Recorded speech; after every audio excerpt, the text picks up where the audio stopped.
Chu Yesu le na wa jal ga khabar. Chu na dial ro dol je. Ka chue ka ngish.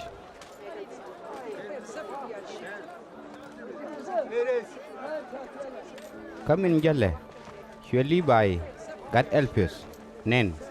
Nyu da gwaz sanduka solboka. Ka chue je jugi.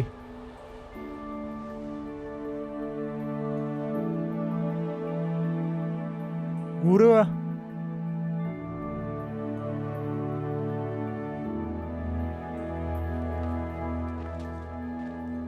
Chue ro da je. Ka chue jaguar. Kamin nyu da gwaz mes duel li bai. Ta thol tolboka kan ji dueri tungwan nyu da kel. Ka Yesu kan ji kware. Ko gor ka je anei tungwan. Me shi gor parisi janen enu mis Yesu kel ka ji dueri kana sol boka. Shu ka ji kware tieji. Ngu mi Yesu kel ka sol boka kana ji dueri. Me shi Yesu mamaling. Chue ka jogi.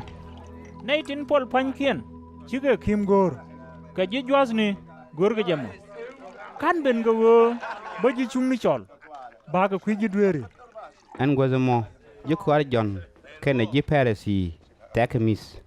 Ka shu nas ben ka Yesu. Ka shu aja tieji. Ngu te ji kor John kana ji parasi kamizo. Ka ji koru misek. Ka shu Yesu ka jogi.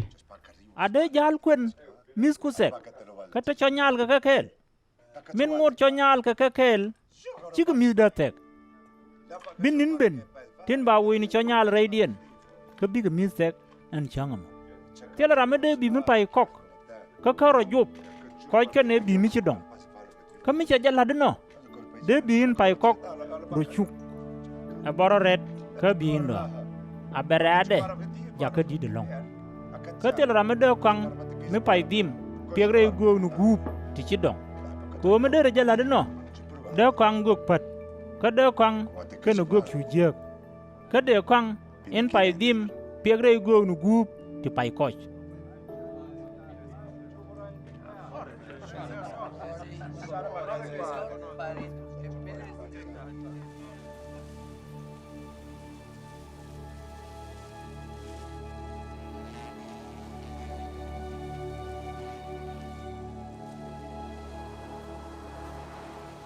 Ka chang long akel. Shu Yesu rit kare kang ni bel. Shu ji kware jatok ka mitul ka was bel. Min waka ka jal. Ka shu ji parisi Yesu tieji. Nene. Ngulat ka michiro lodo. Ka chang longa. Ka shu ka jog i. aken yen me chalat e de bit ku met kwen me gur mes me chi bodanak kene ne gete te ka jakel fi wara ilu akos me e beazer ajene labus pala indi ka shwe jurai nyam kos cham min chirung ko wo de chamanaz ane bus pala kara de je cham ka shwe tanda kam neke te ka jakel Ka shu ka jogi. cha chang long lat ka kwiran a sheran cha lado ka kwi chang longa kai no garan na jen kwar amani chang longa ba